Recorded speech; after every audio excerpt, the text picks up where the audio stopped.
Good afternoon, everybody. It's Tuesday afternoon at 2, so it must be it's time for Foundations Live.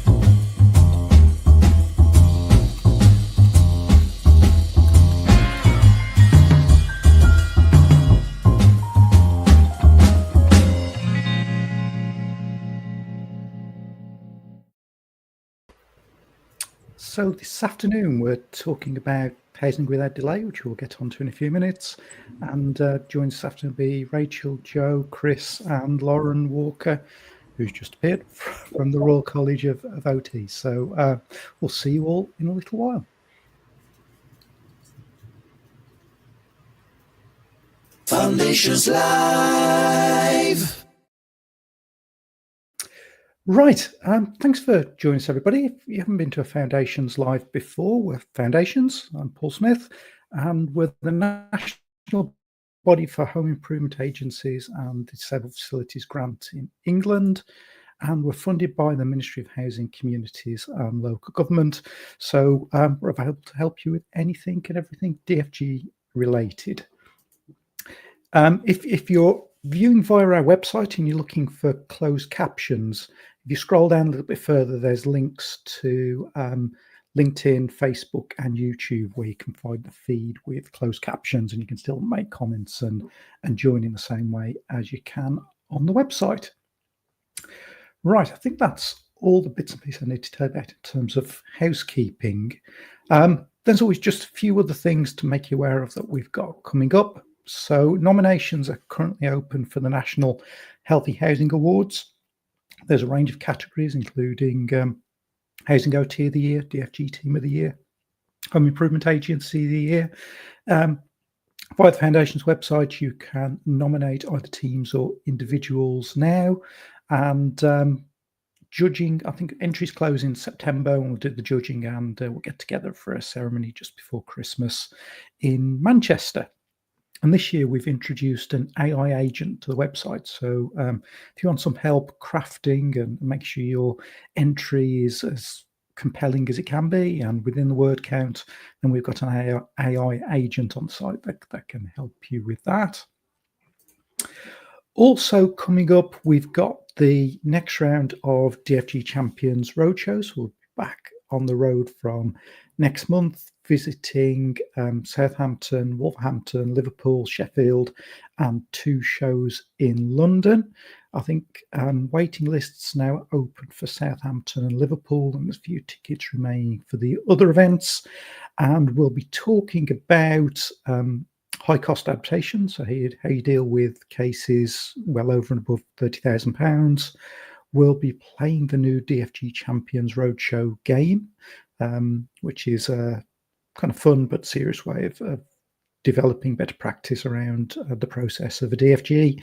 And we'll be talking about a new DFG assessor, trusted DFG assessor competency framework we developed alongside trusted DFG assessor training. So free to attend. Last few tickets are available for those events. And just to flag as well, we do have some more Foundation Live events coming up. So on the 2nd of September, we'll have a range of CPD opportunities from some manufacturers and suppliers. Then 2 days later, our first ever Foundations Live that's not on 2 o'clock on a Tuesday, so I might have to change the theme tune. We've got a consultation. So analysts and officials from Ministry of Housing will be joining us to go through any technical questions that you may have on the consultation that's currently open around DFG allocations. Details of how to book that will be available shortly after we finish today.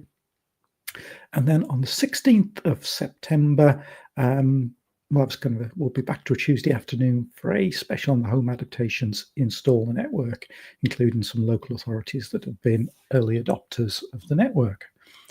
So I think that's all the trailers I needed to do. So I'm going to bring back Rachel Russell, who's the head of regional advice here at Foundations and is leading the Housing Without Delay project, or kind of Without Delay Part 3. After minor adaptations without delay, we now have Housing Without Delay. So over to you, Rachel.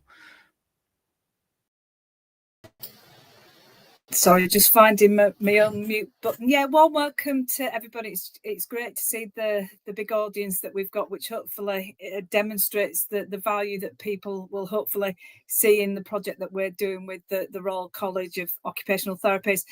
What I'm going to do for the next 10, 15, 20 minutes is just take you through what the project's about, what the intended outputs are, and take you on the journey that we plan with Housing Without Delay. Just to set the context, you'll all be very, very familiar with kind of these stats here. We all know that we've got an aging population, we've got a population that is growing. It's a population, as I mentioned, is aging, but also people with more and more complex health and social care needs. I don't need to tell you as a sector the challenges that we have in terms of that aging population. We know that there is this ambition that the government has in terms of building, I think it's about 4 million new homes, but I think also that opportunity that we've got in terms of building homes that hopefully support people in terms of aging well and supporting people in terms of their health and well-being.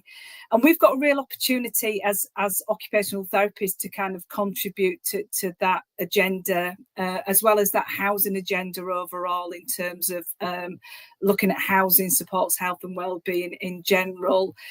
I think, obviously, my role at Foundation, I think it is changing, but I think at times we see OTs in social care and in housing possibly still as the people that get involved in providing the equipment and adaptations. And I know when myself and Marnie Walker, that was part of the Housing Link team that developed Housing Without Delay, what we really wanted to make really clear is, you know, occupational therapy is much more than just recommending equipment and adaptations. Our expertise is understanding how housing is impacting on health and well-being.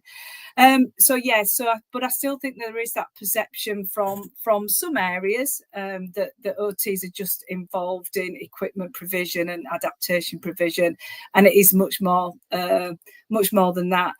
We also know that housing is such a key determinant of health and well-being. We know if we don't get housing right, that actually what consequences that can have in terms of not only health, but in employment, kids being able to access education, etc. But I think in terms of thinking about housing as a key determinant of health, perhaps that as occupational therapists, we're not perhaps being fully utilised, and that there is so much more opportunities that we could be offering in terms of looking at that public health agenda and housing as that key determinant of health. And just the skills of OTs being underutilised within housing. So that's the kind of challenge that we have. But we've also got an absolutely, as occupational therapists, we've got an absolutely fabulous opportunity, because last year ARCOT published their workforce strategy for the next 10 years. And for somebody who has always worked, I spent a little time as a basic grade OT working in a hospital environment, but the majority of my career has been out in the community. So it's really positive to see that evolution that the workforce strategy talks about placing OTs where we really need to be, and that's where people living in their communities, living in their homes. So what we see with that workforce strategy in terms of that opportunity is getting OTs out where we should be, working with people in their homes, in their communities, being a champion for housing and providing health and well-being. So what we talk about as occupational therapists, we call that occupational justice, and really putting occupation at the forefront of what we do. So, you know, the one thing that we do in all our homes are those everyday activities that we want, need, and have to do. And housing plays such a crucial part in us being able to successfully undertake those activities.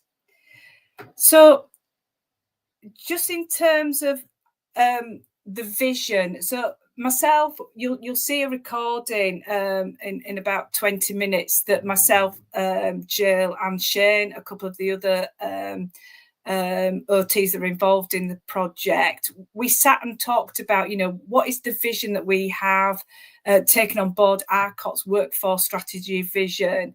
And we talked about actually what do we want to be different 5-6 years down the line from Housing Without Delay. And this is what we kind of said, is that what we want from Housing Without Delay, building on that workforce strategy, is that occupational therapists are recognised as essential partners in creating housing that supports health and well-being and improves health outcomes for all, that occupational justice bit that we talk about as occupational therapy. So for us, that's what we see as how we're taking that vision that ARCOT has in the workforce strategies and bringing it alive to Housing Without Delay. What we're doing with Housing Without Delay, and Paul's already alluded to this, is that the Royal College has always championed housing in a variety of ways. Back nearly 20 years ago, we had minor adaptations without delay, and the focus of that document was around how we can work with housing associations to provide minor adaptations themselves, kind of enabling them to provide minor works, minor adaptations for their tenants. So rather than their tenants sat on a social care waiting list, that document empowered housing associations to do things differently and for them to assess and prescribe minor adaptations. And then 6 years ago, back in 2019, I was part of that team alongside Marnie Walker and Housing Lynn that worked with ARCOT on adaptations without delay. And that was really kind of saying around what we want to ensure as occupational therapists is that we don't delay people accessing those vital solutions, adaptations that people need to keep well in their own homes. So adaptations without delay provided that framework around the types of cases where occupational therapists very much add value to those individuals that need that expertise in terms of understanding how their home environment is impacting on health and well-being. And then those cases where we can work alongside our home improvement agency colleagues, our housing colleagues, our technical officer colleagues to do things differently with those more straightforward cases so that people can access those solutions much quicker rather than being unnecessarily sat on social care waiting lists. I think it's testament to ARCOT that those documents are still in use. So I know myself and the other regional advisors still refer to minor adaptations without delay. We very much use adaptations without delay to have conversations with systems, with local authorities that are really wanting to do things differently, to get those adaptations to people quicker. And those documents are key documents that we certainly use at Foundations to support the work that we do in helping local authorities look at how we do things differently. So Housing with Delay is very much building on that legacy that ARCOT has in terms of housing and how we enable people to get really good access to housing solutions.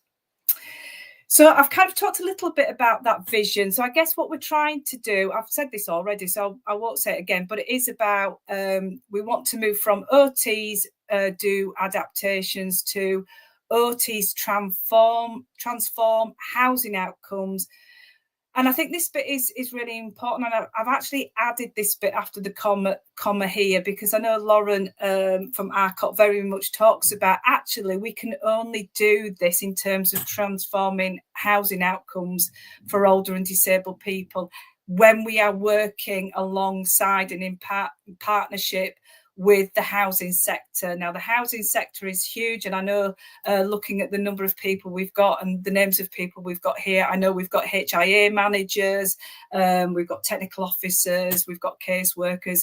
And I know that as an occupational therapist, I couldn't do the work that I do and achieve the outcomes that I achieved when I was practicing in social care without working alongside the fantastic housing partners that we've got out there in terms of HIA managers. So Housing Without Delay is about OT transforming out housing outcomes, but it is very much in mind that we do that in partnership with the rest of the housing sector. We are planning, and I'm going to come on to this, and the way that we're going to kind of hopefully transform that is developing 3 distinct resources, toolkits to support that journey of transformation. I've just put this slide here because what I just want to give people here this afternoon is a little bit of reassurance that we are not creating new roles. The work that we did with Adaptations Without Delay, I think the reason it was quite powerful is that what we were able to use were real live case studies of really good work that was already happening out there to make best use of OT skills. And what we know is across the UK, we have got OTs either working in social care and partnering with housing, or we've actually got OTs working in housing already that is doing this work. So what we're trying to do is not reinvent the wheel and actually using the brilliant work that is already going on out there in practice to really demonstrate if you use occupational therapists in housing, these are the fabulous outcomes that we can achieve. So we've already got some fantastic OTs out there that are shaping housing policy at both a local and national level, and influencing that local and national policy around housing that supports ageing in place and people with long-term conditions. We've got fabulous OTs. I've done a number of interviews and I've done a couple of site visits with Kel Runnels and Rachel Wooden in I'm trying to remember which local, Wandsworth, I think, and I apologise if I've got that wrong.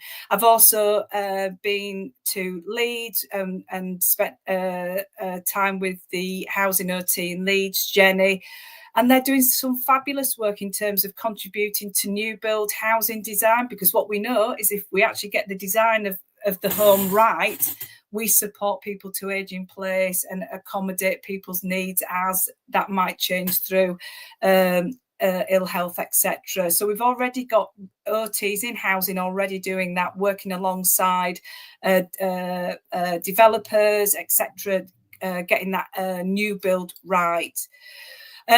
Alongside that, OTs that are working with regeneration teams within local authorities, again, when they're doing upgrades to council properties, again, looking at how can we take that opportunity around regeneration to get that scheme right so that we can have properties that really support health and well-being. And this then reduces that burden on social care, because if we can reduce disability but through good design, it means that has less impact on social care. We've got OTs that are doing some fabulous work around asset management and making sure that we're optimising housing stock allocation. So a huge amount of positive work being done around that. We've got a number of mental health OTs who are supporting tenants that may be at risk of losing their tenancy. So again, that wide role that we can have as occupational therapists. I spoke to a principal occupational therapist up in Milton Keynes, James, and he's doing some fabulous work with their homelessness team to ensure that they're working with those vulnerable, older and disabled homelessness people to get that housing right and to hopefully get them people that are homeless into long-term accommodation. Huge amount of work that is under for people who are autistic, who are neurodivergent. Again, I think, the evidence base around understanding how the sensory aspects of our home environment really impacts on those of us who might be neurodivergent or autistic. And again, occupational therapists are doing lots of work around that. So as I say, what we're trying not to do is we're not reinventing the wheel. It's about using the changes that we've got in policy that we'll talk about shortly, alongside what is already being done to help overcome some of those challenges that we've got.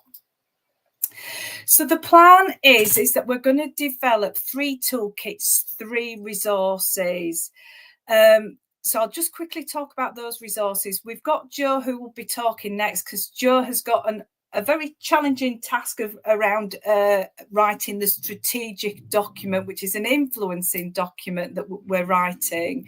So that first toolkit or resource is an influencing document. It is targeted at, in England, ICS leaders and the equivalent type of high-level system leaders in health and social care across Northern Ireland, Scotland and Wales. It's targeted at public health directors and the vast range of commissioners that we've got across the system. And again, what Joe is doing with that document is providing that evidence base, telling that story around actually how using occupational therapists can support those leaders in tackling some of the opportunities that we've got with government policy, that shift in terms of integration, that shift from sickness to prevention, helping those high-level system leaders to understand what occupational therapists do and how we are and can contribute to that housing agenda.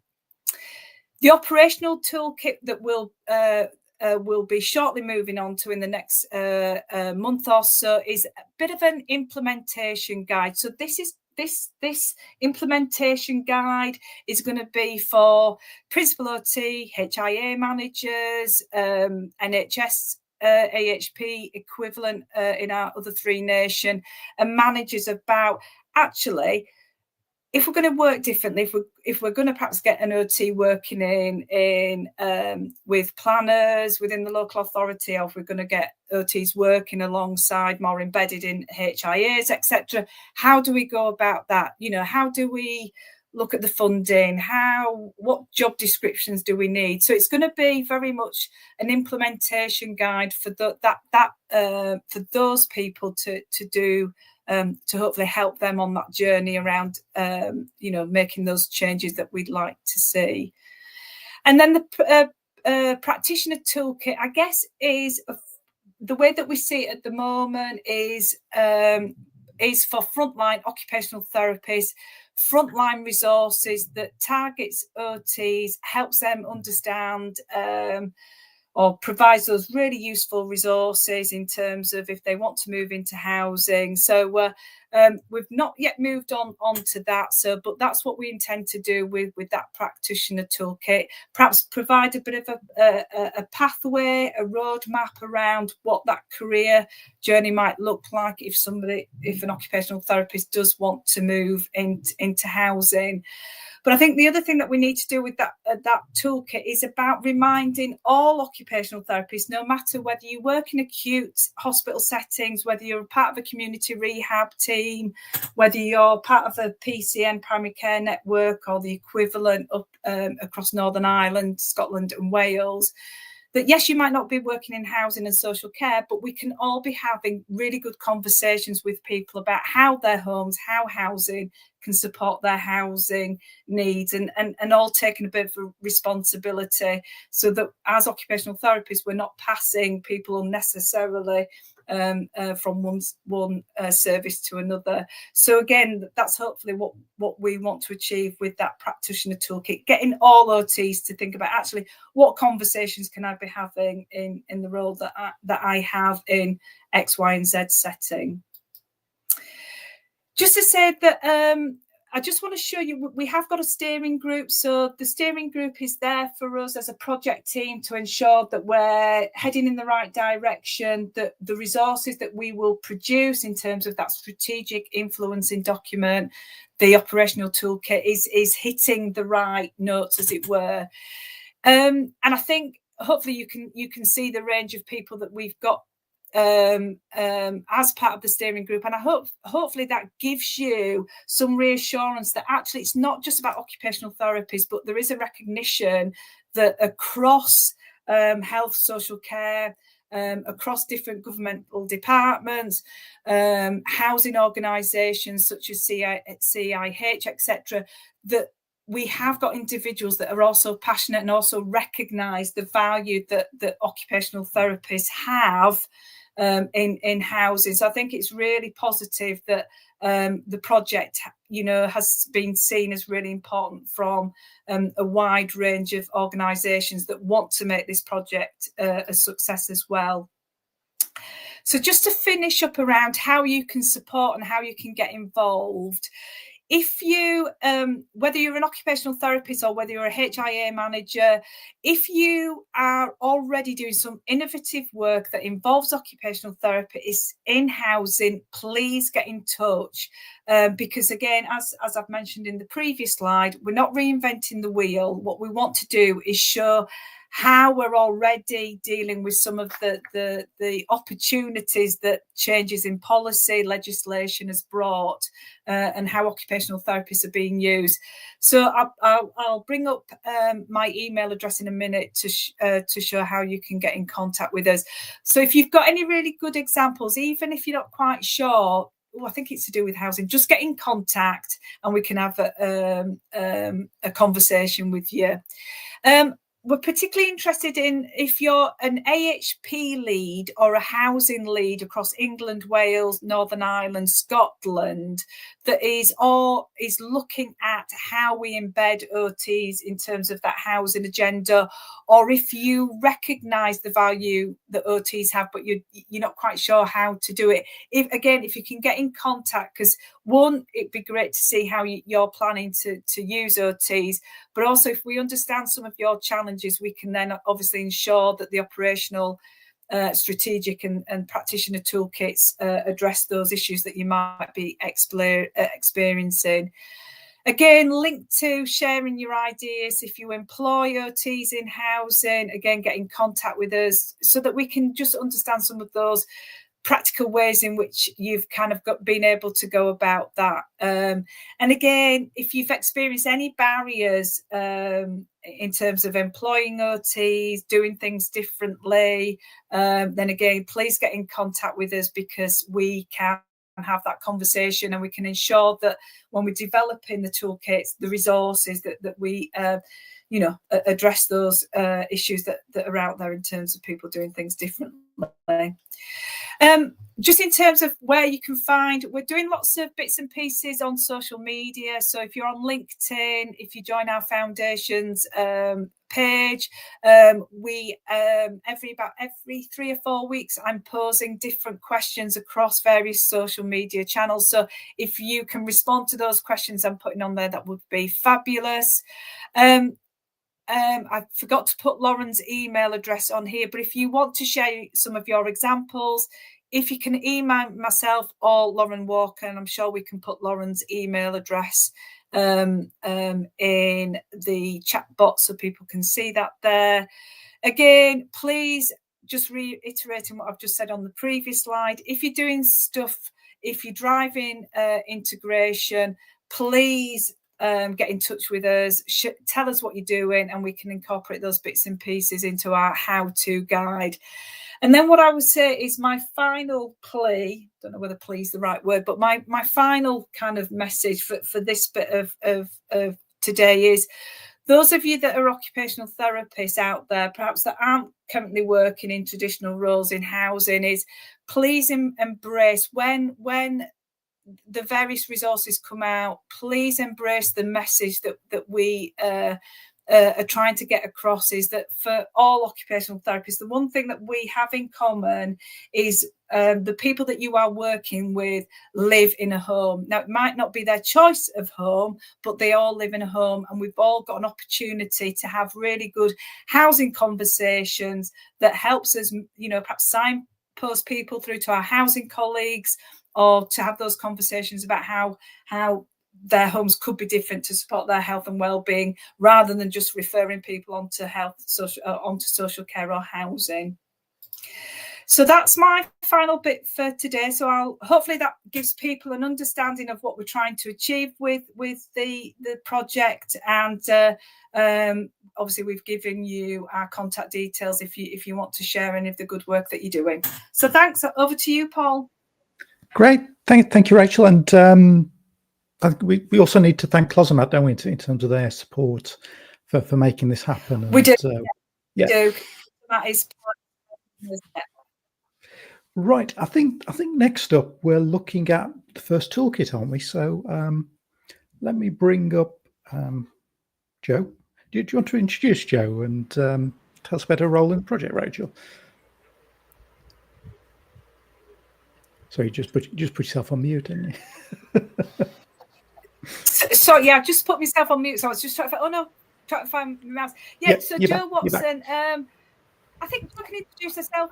Yeah. So Joe comes with an awful lot of experience in terms of the occupational therapy landscape and the research, and has a very strong academic and research background. I think what Joe has brought to the project team is the majority of the project team actually come from occupational therapy and a housing background. And I think Joe has been valuable because she has got a really good understanding of occupational therapy and housing, but because she's not very embedded in the way that myself, Jill and Shane are, she can kind of challenge some of our assumptions. I think that's the strength that Joe brings alongside kind of the wealth of doing these types of projects. So so that's Joe's role, and she's very much at the moment driving the strategic toolkit. We've probably aged her about 40 years, I'm afraid, given the challenge that we've given her. So yeah. Great. Well, thank you, Rachel, and over to you, Joe. Thank you very much, Paul and Rachel. And I'm sorry, my opening slide has gone a bit wonky, but you get the message there. This is really I'm focusing on talking about the strategic resource that we've been working hard to develop. It's been really complicated, but absolutely fascinatingly interesting. I think we can probably all agree that we live and work in arguably some unprecedented times, and that's certainly true in the public sector. There's enormous pressures on housing, on health, and on social care, and those pressures span the volume of demand, the complexity of need, rising costs, rising expectations, and that's all coupled with significant constraints on human and financial resources. So this strategic document that we've been working on is really about creating and articulating the argument for why we need to do things differently if we're going to make headway in some of the key policy agendas that actually transcend health, including public health, housing and social care. Could we move on, please, Paul? Thank you. So what I'm going to do is just give you a few of the headline acts, as it were, the really big things that have come out of the work so far. There is more there, but we've got a finite amount of time to talk about it in this session today. But I think one of the key things that drives the need for change is that by mid-2036, it's estimated that the UK population will exceed 73 million. And the number of people aged 85 or over is projected to increase from 1.6 million in 2021 to 2.6 million in 2036. That's a really significant increase. But it's also projected that by 2035, 2/3 of adults in England aged over 65 will be living with multiple health conditions. So we've got a growing population, an aging population, and more people living with complex health needs. Could we move on, please, Paul? At the same time, we have got a national housing crisis. And with an eye to this population growth and these increased life expectancies and the need to make sure that there's suitable accommodation for the ageing population and for those who are ageing with more complex health needs. It's estimated again, and this is just in England, that over 300,000 new homes are going to be required every year. Patterns are broadly similar in Wales, in Northern Ireland, and in Scotland. And in Scotland, for example, it's been estimated that 1 in 5 wheelchair user households, so that's 20% of wheelchair user households, are living with unmet housing needs. So alongside all of the issues about accessibility of housing, affordability of housing, and so on, there's some really big challenges that need to be met. Can we move on, please, Paul? So we know that the availability of accessible housing is always going to be a precondition for independence. If people haven't got accessible homes, they're not going to be able to do the things they need, want, and have to do. But we also know on the flip side that poor housing can accelerate declines in health and well-being, and it can drive demand for health and social care services.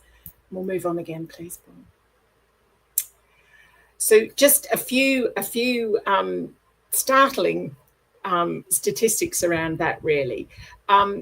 Compared to those who are living in more spacious accommodation, children who are living in overcrowded circumstances are more likely to be stressed, anxious, and depressed. They're more likely to have poorer physical health.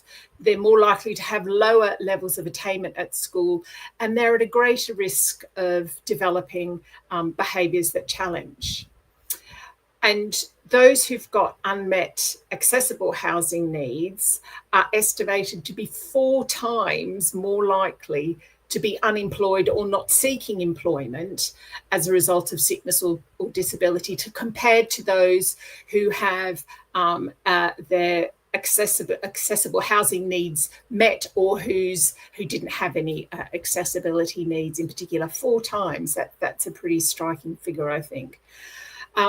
And the other thing that we really need to bear in mind is that we also know that people who are more likely to be impacted by the consequences of living in non-decent or otherwise unsuitable homes are likely to be from minoritised ethnic backgrounds or to be living with serious health conditions. And that all contributes to those inequalities in health. Could we move on, please? So just thinking about the cost of all of this, so failure to improve housing standards to mitigate those hazards in the home is estimated to cost just the NHS in England about £1.1 billion a year.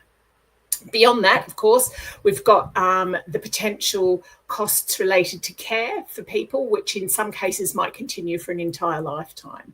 More personal costs to the individual concerned includes the impact on their mental and physical health, but it also extends to other factors such as the loss of economic potential. So that might be through, for example, reduced educational achievement. It might be to do with diminished employment and career prospects, or loss of productivity in other ways. So when these factors are calculated or included in the calculations, it's estimated that the full cost to society of people living in poor housing in England is in the vicinity of £18.5 million a year. That's a heck of a lot. Okay, could we move on, please? So we've got a pretty dire situation that is going on, a very challenging situation in terms of how do we meet all of these needs. It's costing the public purse and individual human beings a heck of a lot, the situation that we're in. But as Rachel said earlier, there are a lot of opportunities in terms of shifts in policy agendas and opportunities that are current and coming on stream. Part of the challenge is that independently, housing and the health, and including public health and social care sectors, are really complicated, really complex systems in and of themselves. And each of them is shaped by really complex, multiple and intersecting policy agendas and legislative requirements. And then if we think about the points at which those really complicated sectors overlap or systems overlap, it becomes even more complicated and even busier and hard to grapple with. And then the individual contexts and the perspectives and the priorities and the approaches taken by each of the 4 UK nations adds to that complexity. So it's a really complex space in terms of the policy agendas here. But what we can see across all of that is that there are common themes, there are certain contextual features and considerations that are broadly common across all of that space. And when you focus in on that, it really highlights the extent of some of the shared interests across the housing, health and social care sectors. And I think I've just put a few of them on the slide there for you. Population health, prevention, really trying to integrate services, trying to take a higher level view of how we deliver services for the public rather than living in our little silos is a really important parts of that. Could we move on, please, Paul? And notably, Sir Michael Marmot has identified specifically that to be as effective as possible in protecting and improving public health, housing services really do need to adapt a preventative approach so that they're taking action before problems negatively impact on occupants' health and well-being. So moving upstream, not responding once we've got an issue, but trying to prevent issues before they actually take hold. We'll move on again, please. Now, this is where occupational therapy comes into it, and forgive me if I'm speaking to the preaching to the converted in some instances. I know we've got a lot of occupational therapists on the call here, but the occupational therapy profession genuinely really does provide a very unique, deep understanding of that complex interrelationship between individual people, their environments and the activities that they need, want and have to participate in to lead happy, healthy, fulfilling and productive lives. We know that occupational therapists already have a very significant impact in housing, in health and in social care. And it's their understanding of the pressures and the priorities in each of those sectors and their ability to provide that common link between them that really makes them ideally placed to support and facilitate the type of systems thinking that is going to be required to move things forward at that intersection between health, housing and social care. We haven't and we won't solve the problems that we have by working in isolation in individual sectors. We really need to pull together to try to take a bigger view of this, to move things upstream and take that very strongly preventative population level approach rather than trying to deal with each individual as challenges occur in their lives. Could we move on, please, Paul? So as Rachel has already illustrated in her discussion with you a little while ago, in some areas, occupational therapists are already moving beyond those more traditional roles in equipment provision and home modifications. And they're stepping into these expanded roles that Rachel was talking about that really impact positively on the broader housing arena. And they include roles that are actively contributing to and adding value to that strategic planning and resource allocation type of level of activity. There's some illustrations of the potential return on investment that I've noted on the slide there. And as Rachel said earlier, we've also identified a range of case studies from across the UK demonstrating how the introduction of these expanded and more strategic and advisory roles for occupational therapists has had a really significant and positive impact on health, housing and social care providers and their budgets, on the public purse and the national economy, on individuals, groups and communities, and on current and future generations. So it's a real long-term game we're playing here. Could we move on, please, Paul? So the strategic resource that we're developing within the Housing Without Delay package really highlights that by drawing on and optimising the impact of occupational therapists' unique expertise at this intersection of housing, health and social care offers this really potent opportunity to realise our collective ambitions related to prevention of ill health, reducing health inequalities, and supporting people to live well in their own homes and communities and to participate fully in all aspects of their lives and society. And we argue that as a key service for integrating these interrelated and interdependent sectors, occupational therapy can be the key ingredient that makes all the difference. And we argue that it should be an area for development and investment in the future. There we go. Thank you. Great. Thank you, Joe. I think there's a few questions coming through. If it's okay, we will keep them till the end, and we'll gather them all together and pose them to the panel at the end. So thank you for now. We'll see you in a little.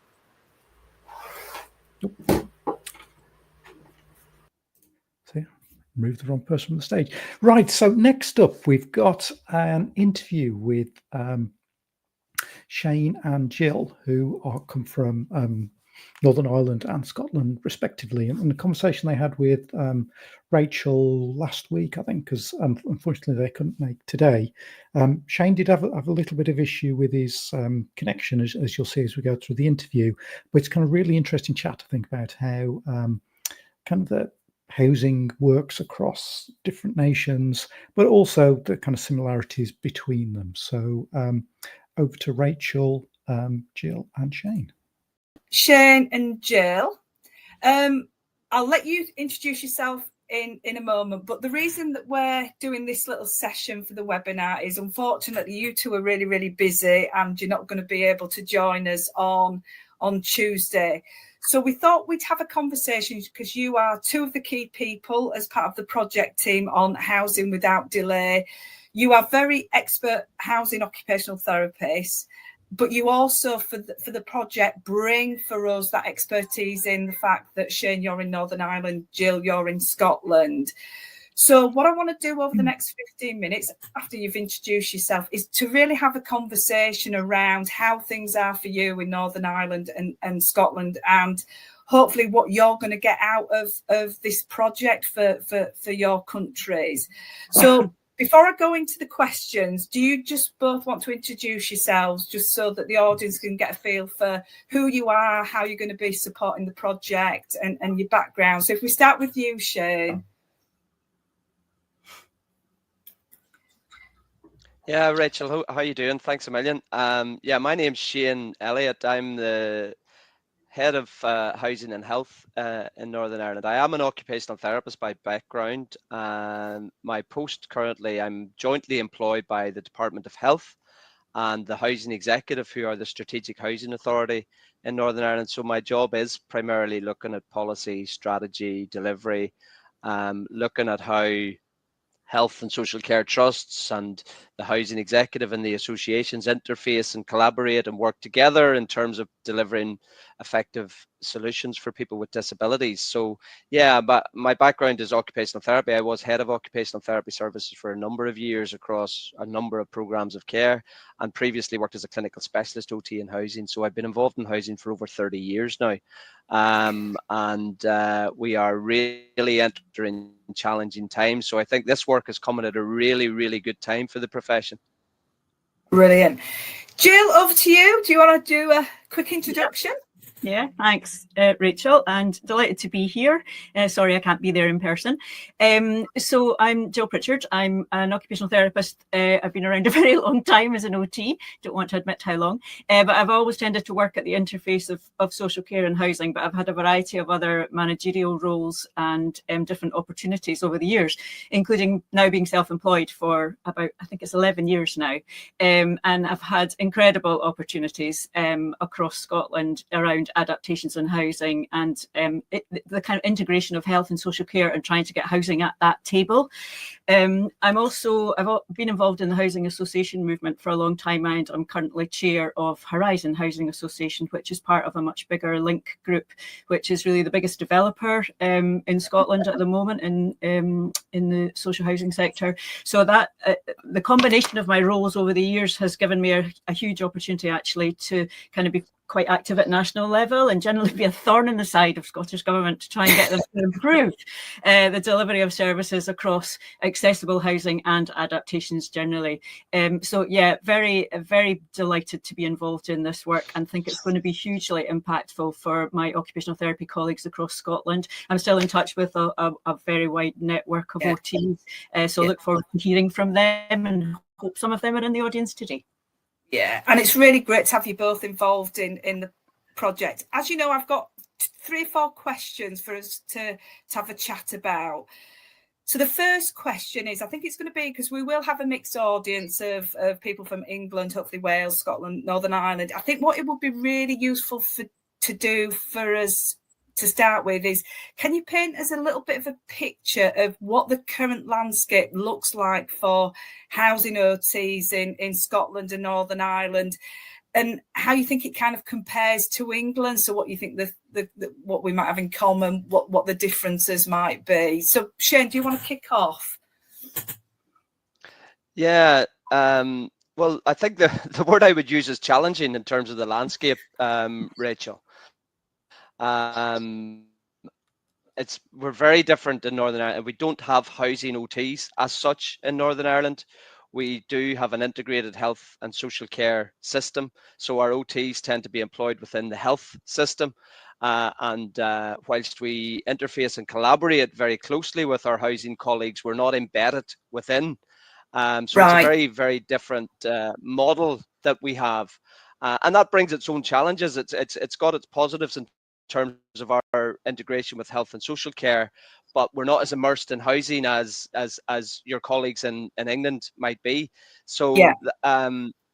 That can create, there's a fundamental, sometimes I think, lack of understanding in terms of what we do as a profession, which I think this document and this project will certainly help to inform that. But the challenges are many. You know, we have workforce issues. There's significant waiting times for occupational therapy assessment. There's significant waiting times for adaptation provision. There's a serious lack of accessible housing stock. So we have people waiting far, far too long on effective housing solutions. And we probably have the word crisis is bandied around too.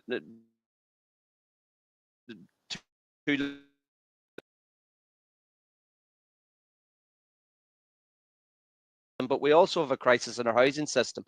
So there's a wee bit of a perfect storm happening at the moment.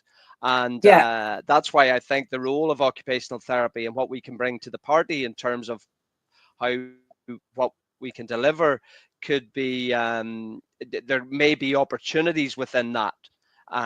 You know, an old boss of mine used to say, never waste a good crisis. And I think there are opportunities with what the strategic direction to get our voice heard, to get in there and actually really, really promote what the profession can do.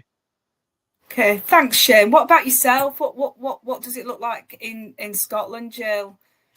Well, I suppose we're maybe a bit of a hybrid in between England and Northern Ireland from the sounds of things. So we have quite a number of housing occupational therapists in specialist housing roles across Scotland. They can all be very different in terms of the roles that they actually carry out.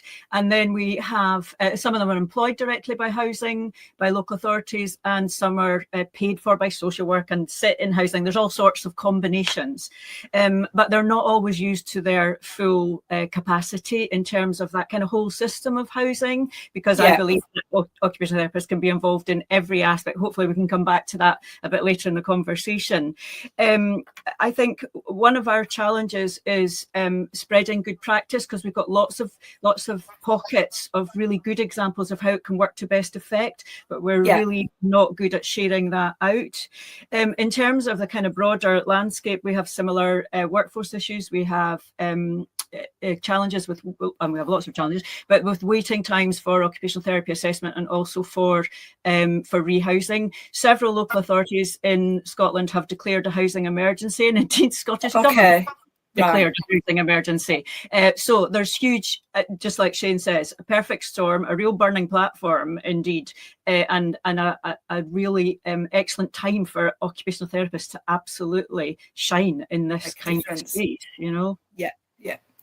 So this second question I've got is, obviously we've got a new government in England in terms of the policy driver. There is a real sense that we're moving from kind of that sickness to prevention. In England, we saw an extra £86 million going to the DFG pot of money for this financial year. So there's a lot in terms of how housing adaptation is going to contribute to that government policy drive around sickness to prevention. Can you just say a little bit around in Northern Ireland and Scotland what the kind of current, I mean, you have alluded to this a little bit in your previous answer, but what the current government drivers are around housing, and therefore what are the opportunities that we've got as occupational therapists? Jill, do you want to start with that one? Yeah, sure. Sorry. Shall I go first, Shane? Is that all right? Go ahead, Jill. Yep, go ahead, Jill. Yeah. So yeah, we've got a number of things going on around the whole kind of early intervention and preventative agenda. Obviously, Neil Gray, the newish health minister, is quite clear about the shift to. I don't want to get political, but it's like he's invented the shift to early intervention and prevention when as OTs have do that for a long time. So yeah, that is a big policy driver, and I'm not sure that a lot of the people who are in positions of power actually know what that means on the ground. So again, I think occupational therapy, we're perfectly positioned between housing, health, social care, and indeed the wider third sector and public health to really pick up on that. So there's that. We've got the National Care Service, which was the recommendation after the Feely report in 2021, which is still rumbling around, and really again is kind of there's a lack of direction with that, but again an opportunity for a much more kind of person-centered, outcome-focused approach to the delivery of social care services more generally. So we have that, and then we have we've got the housing emergencies, and we have over 40,000 people on waiting lists in Scotland for rehousing on the grounds of ill health and disability.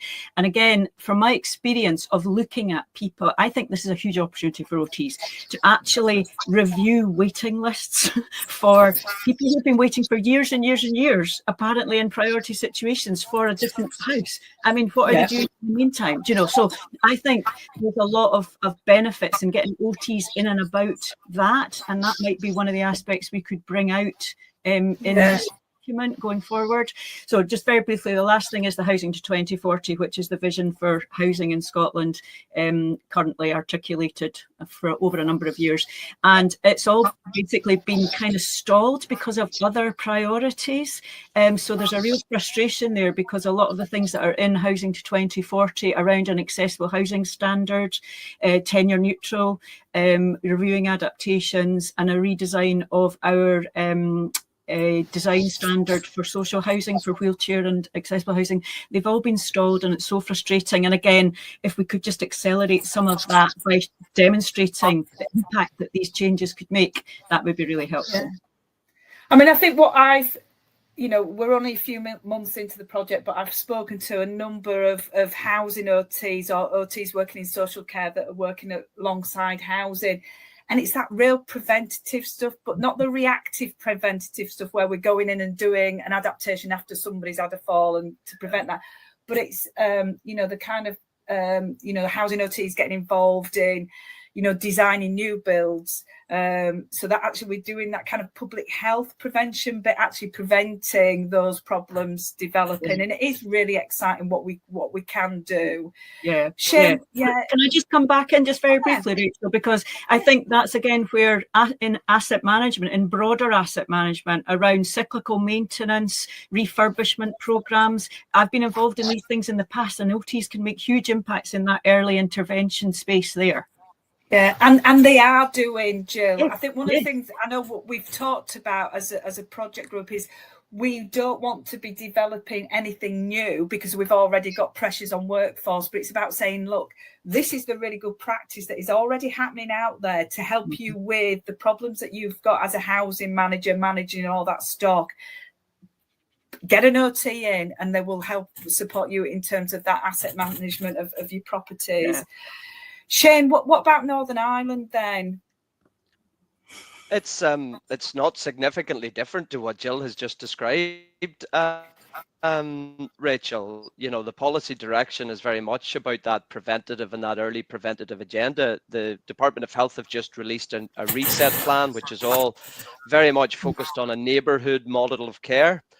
Care being provided, embedded in communities and all of that. And I suppose I get frustrated that they do talk about it like they've just invented it, as Jill has described, but this has been bandied around for the last 20, 30 years, going back in Northern Ireland as far back as the 90s. I remember community care initiatives and policy direction at that point. So it hasn't changed significantly. Alongside that, we also have the Department for Communities who oversee housing. There's a housing supply strategy underway at the moment, and part of that work is looking at how we allocate what they're referring to as specialist housing. So how we allocate our accessible homes, how we score and point and prioritize people who have a need for that type of home. And I think occupational therapists have a key role to play in allocation of properties, which we're not as embedded in as we should be and could be, in terms of helping to inform and make sure that the right properties are allocated to the people with the right need. And at the moment, there's a disconnect there. So we could be getting involved in properties that have been allocated totally inappropriately, and then we're going in to carry out major adaptations to make them right. So I think if we get OTs right up at the front end, at the point of assessment, the point of allocation, and matching the right people, well, then that's where we could make significant gains in Northern Ireland, I believe. But at the moment, we're not there yet because that disconnect exists. So that would align, the strategies about neighbourhood care and looking at allocating the right property. So if we can get those two departments, and that's part of my job, is to try to bring the departments together in terms of making sure that we align in terms of what our policy and strategic direction is. And I think OT could be key to that, which is why, again, I say this project is probably very timely at elevating the role of OT and actually educating our stakeholders, our strategic decision makers around what OT can bring to the party. So going on to my third question. So before we play this recording, we'll have gone through the three toolkits, or basically three resources that we're developing as part of Housing Without Delay. So we're going to have a strategic toolkit resource, that influencing document in terms of those that are involved at that strategic policy level.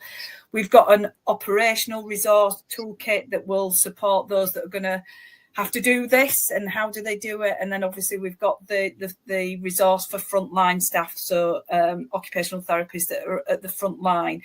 So how do you see those three toolkits being useful for you using it in Northern Ireland? And for yourself, Jill, in Scotland? Again, we have touched on this a little bit, but what are your thoughts around how you think those three toolkits will be useful in Scotland and Northern Ireland? Shane, let's start with you. Yeah, well, probably in the job that I'm in at the moment, Rachel, I would say that the strategic element will be the one that I will set most of my store in, if I'm being honest, because I think we have a real opportunity because of the significant reform that's going on in Northern Ireland. There's a financial crisis, let's be blunt about it, and that has resulted in significant reform. So in terms of that, we need to educate and inform our strategic decision makers around the role and function of occupational therapy related to housing, because that is not understood at all. And I would imagine even at local organisation level, certainly within our health and social care trusts, even within medical professions, it is not understood what we do as a profession in relation to this. So target our strategic decision makers, put it out there. This is what we can do. This is how we will do it. And this is the difference that we will make in doing it. And then looking operationally, closer to ground and organizational level, something similar. We really, because if the organizational level are not talking to the strategic level, you've got a disconnect. So we need to have a fundamental written branch review of what we do, why we do it, how we do it, but very, very importantly, what difference we make in doing it. Because if we don't actually educate in terms of that difference, nothing is going to happen. And if we don't inform our strategic decision makers, then we cannot get close to our commissioners. And if we can't get close to commissioners, then there's no money coming. So it's that's where I'm seeing real value in this, elevating the profile of the profession, educating our stakeholders, including our strategic decision makers and our organizational managers, and even our own profession, I hasten to add, because we are a very, very diverse profession. Sometimes I'm not even sure we understand ourselves. So I think I'm seeing it as a real opportunity to get us up there in terms of profile, get us up there and educate the people that we need to educate. But I hasten to add, it has to be a rolling year on year project. We have to keep doing it, because if we don't keep doing it, we keep dropping off the radar. So it's very, very, I've been here long enough to know that putting out and launching something works for the month or two after you've launched it, but you just need to keep banging the drum, for want of a better way of putting it. And that means just keep going back, sharpening your elbows, getting to the tables that you need to get to. And that takes a lot of patience, but it also takes a lot of resilience on behalf of the profession. So we just need to keep doing it, because I'm having conversations I was having 20 years ago. So we just, so this document will certainly help to inform that. Great, Shane. Thanks. Yourself, Jill. I also feel that the strategic element is one of the ones that I'm placing my store on, because I think then that would influence the agenda in all the other two aspects as well. It would be great if occupational therapists could get involved locally in their locality. We have something called a housing needs and demands assessment that every local authority has to do, and then we actually deliver in terms of accessible housing, wheelchair housing, specialist housing, adaptations is all within that. And we don't even have our integrated health and social care partnerships are hardly even getting a look at that to be consulted on that. Some are, but it's very patchy. Our integration is still a work in progress. But I think if we could get in and about that, so there's a number of things, the local housing plan, etc. And I think there are examples around the country where my colleagues have managed to do that. And that's come down to their basic relationship building skills, which we know as OTs is absolutely critical to what we do. So I do think the strategic element is going to be really, really powerful. And I'm really welcome that. I'm really keen to shape that for Scotland, that bit of it. But also, I think, just very briefly, I think for practitioners and for operational staff, that will have an effect on them, but also it's the case studies. It's how other people are doing it. People that know me on this call will know I have a soapbox. One of my soapbox issues is we're not good at sharing good practice. And we need to systemically change from the bottom up the things that are working well as well. And I think as a project team, we've been really keen, I've mentioned it earlier, is that it is about using those case studies to say that we're already doing this. Yes. This is how people are doing it. and those conversations that we're having with practitioners and managers and commissioners about actually how they've been able to do it, so that we can share that good practice and that learning, so that people aren't, who are wanting to make the changes, aren't starting from scratch, and we can use that experience. So one final question. There will be people sat here or listening in on Tuesday thinking, oh, this sounds really great, does all of this, but actually, how does this apply to me as an occupational therapist? So I'm just going to give you an opportunity to say one kind of message to those occupational therapists that are sat there thinking, this all sounds really good, great, but actually, what does this mean to me in my day-to-day work? Jill, let's start with you, Jill. Yeah. Okay. Yeah, I think one sort of practical thing for people is, it's about relationships, really, like I was saying. When I look back on my career, when I've been able to work together with partners across health, social care and housing and others to deliver improvements, it's about building relationships. Yeah. I suppose we all know as occupational therapists how important the home is. I mean, most of us, the majority of us live in a home, and a lot of our activities take place in a home. So for all occupational therapists, it's something that they need to be in and around. So I suppose my other plea, because I very much wear a housing hat with my housing association colleagues, and I love the housing association movement, and the values that most of them have absolutely align with mine, and they're really useful to us in order to improve the lives of the people that we are working with, because they have other reaches and networks and connections and signposting that can help to support them too. So I suppose it's about that basic thing about, we always want to put the person at the centre. How can we wrap around that person the type of solutions and services that they need that can improve their lives? And working together with our housing colleagues at whatever level we're at is important in that regard, in my view. That's really important, Jill. What about yourself? What one message would you want to give, Shane, to those that are sat here this afternoon listening?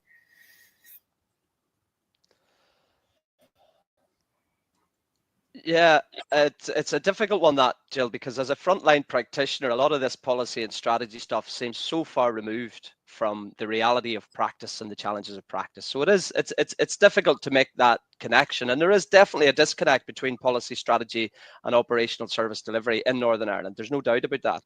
What I would say, probably as an individual, you'll not make much difference in the immediate term, but what I would say, professionally, we need to be mindful. We need to have a plan, because if we don't have a plan, someone's going to do that for us. Believe me, someone is going to do it for us. So I think I would see that to frontline practitioners, this is more about the future of the profession and how we're going to look going forward, particularly in the housing space. So it's being patient in terms of this work needs to happen. It absolutely needs to happen, because if it doesn't happen, our impact and our input will be diluted. Certainly I see that here. So we need to strengthen and build our argument for I'll not be as dramatic as the future of the profession, but effectively it is about the future of the profession. It is about how we're commissioned. It is about how we're going to be viewed. It is about where we fit in the new world that is definitely coming in terms of reformation and transformation. So whilst the frontline staff may feel, it's not going to make a difference, believe me, in the next 5 to 10 years, it will make a difference, and it will really, really shape what the profession might look like in housing. I firmly believe that, because I do think, as I said earlier, every crisis comes with an opportunity, and we have an opportunity to get our voices heard here. And I'm really, really optimistic that this document and this project will help to do that. That's great. What a great way to finish the conversation, Shane. Huge thank you. Shane, Jill, brilliant as always. Thank you for sharing your kind of expertise and giving us a bit of insight in terms of things in Northern Ireland and Scotland. Foundations Live.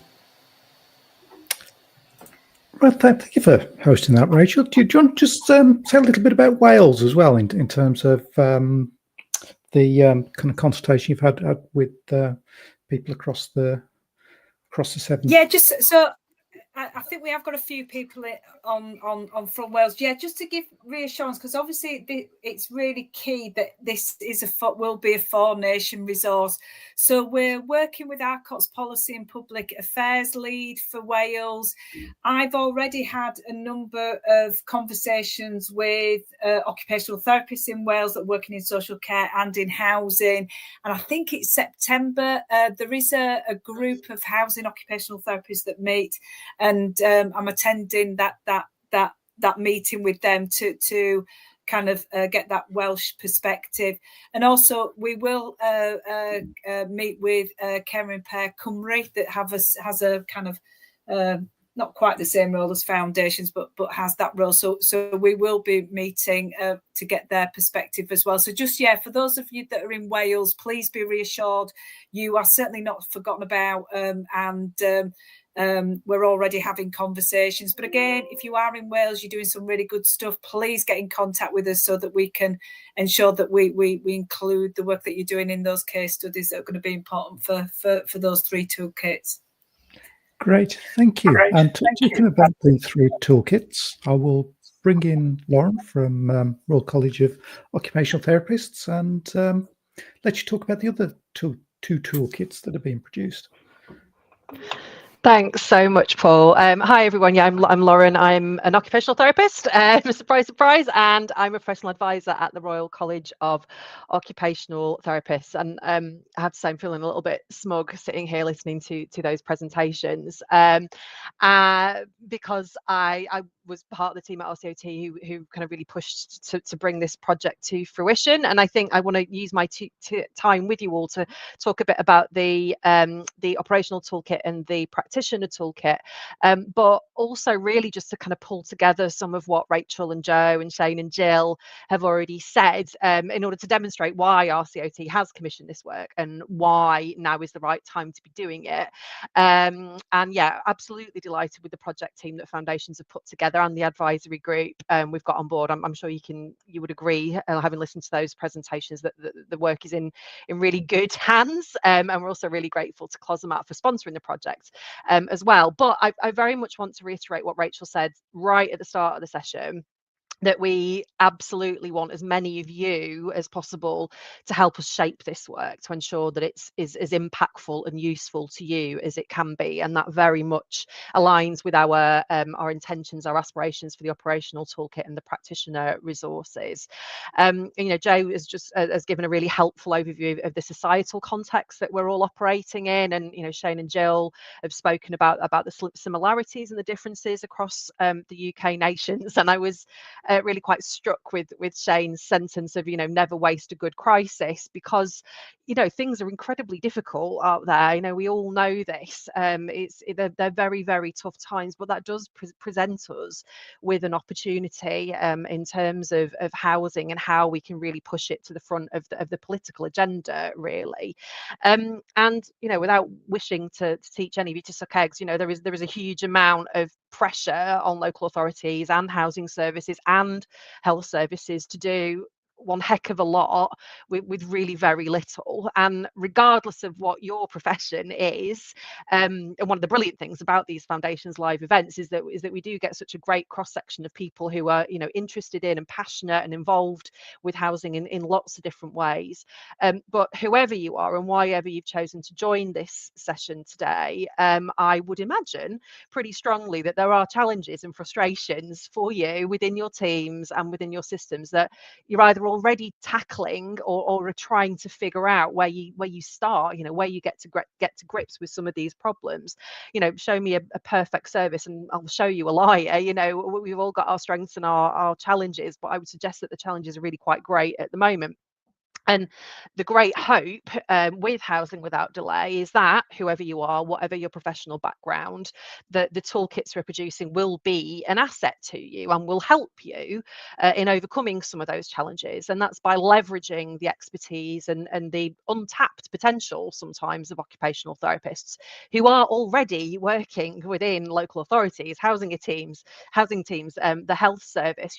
As Rachel said, this isn't about creating new jobs or new work. It's not even about creating additional work. It's about thinking really strategically and really sensibly about how we maximise the specialist training that every single occupational therapist has.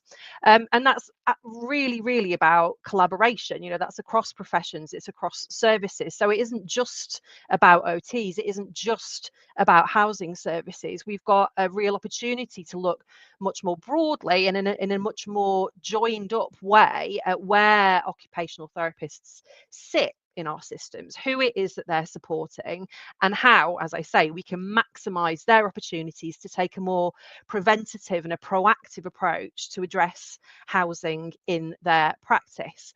And happily, that ambition aligns with the UK-wide political priorities. You know, Shane and Jill and Rachel were talking about the focus on prevention and early intervention that has come to the forefront at the moment.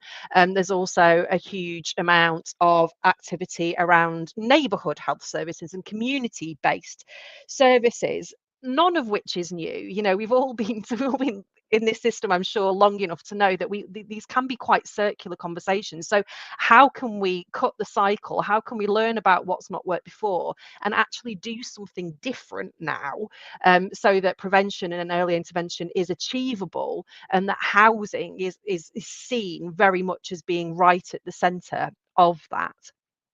So we are, in some ways, you know, pushing on an open door. We are aligning with what, you know, national government, local government, our local health and social care leaders are all focusing on. So now is absolutely the time, but we all have a role to play in getting that message across. And this work is absolutely every occupational therapist's business. This isn't just about being based in social care or a local authority or a housing association. As Rachel said, everyone that an occupational therapist works with lives somewhere, and that living circumstance might not be desirable. That, you know, there are occupational therapists who are working with people who are homeless, people who are asylum seekers, you know, people in really quite dire living situations. But we all have that knowledge around the importance of the built environment and where people choose or have to live. So let's harness that. But that does look different in different places. So I think with the practitioner toolkit and the operational toolkit, it's important that we recognise it's not just one size fits all. There will be different approaches and kind of like different levels, I guess, of intensity in some way in terms of how occupational therapists intervene, because the opportunities that an occupational therapist who's supporting someone to be discharged from hospital has around housing is very different to an occupational therapist who is based within a local authority every day of the week, involved with major adaptations and accessible housing design. But there is a part that all of them can play. The same with occupational therapists working in mental health services, you know, especially I think for people who have maybe had an inpatient stay within a mental health hospital. The transition of coming back out into the community and needing to manage a tenancy, to pay bills, to do all of that stuff, that, you know, that kind of day-to-day stuff can be absolutely enormous. And occupational therapists are incredibly well suited to be doing that kind of work and are doing it. So this isn't about doing something new necessarily. It's not about reinventing the wheel. It's about uncovering those brilliant examples of innovative practice that already exist and amplifying them. You know, as Jill was saying, we need to be much better at sharing what we're doing so that we can all learn from it. And that is the good, that is the innovation, but it's also the bad and the ugly, because we can't make things better unless we've properly articulated what the problems are in the first place. So yeah, to really drill home what Rachel was saying, please tell us what you're up to. You know, please tell us what's working, what's not working, what is keeping you awake at night. You know, what are the pressures that are being put on you as a manager, as someone who's, you know, on the front line doing the doing, and how might these toolkits help to make your lives a little bit easier? I saw that someone put a question or comment in the chat about, you know, how do we get people's attention with this, especially, you know, strategic leaders. And something that I've certainly learned from my role within RCOT is that you need to tap into people's motivation. You need to know what interests them. We need to be able to position ourselves as a solution to other people's problems. So it's all very well going in and going, oh, occupational therapists are marvelous, you need to employ more of us. That's going to go down like a lead balloon in lots of cases. So we need to be able to articulate our value as a workforce within the teams that we operate in terms of addressing some of those challenging, really wicked issues around moving from a reactive health system to a more proactive and preventative health system, from a health system that focuses very much on hospital care that desperately wants to move to more of a focus on community and home-based services and support. So, we will have far more information about that in the toolkits themselves, but these toolkits are very much intended to be practical, to be usable. They're not going to be dusty resources that sit on people's desks and never get read. The intention is very much to make them practical, which is why we're using the words toolkits at the moment, because it gives that implication of something that is there to be used. So I think that's probably all I want to say for now. I think we have got a few more minutes left for questions, hopefully. But yeah, I put my email address in the chat. I'll put it in again. Please contact me. Please contact Rachel, whether you're an OT or not. I don't care. As long as you're interested in this work, please get in touch. And thank you very much for joining us today. Thanks. Thank you, Lauren. Let me bring everybody else back, and then Foundations Live. Right, and I'll also introduce Chris Pratt, who's head of consultancy at Foundations and working very closely with everybody else on the project as well. So, any final thoughts from anybody? I suppose, Rachel, if I start with you in terms of everything that we've heard this afternoon, what comes next? How do you want people to get involved?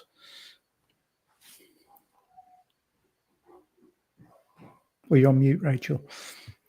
It's all right. I'm just trying to move my mouse very quickly.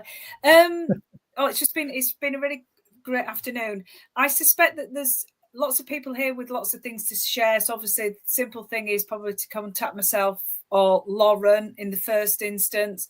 We can, I'm sure, send out, because a few people have asked about the PowerPoint. So again, I'm sure that we can pop that on the website and send out a link so that people can access that, because often you can have a look back at the slide deck and see and reflect on that as well. So yeah. Great, thank you, Rachel.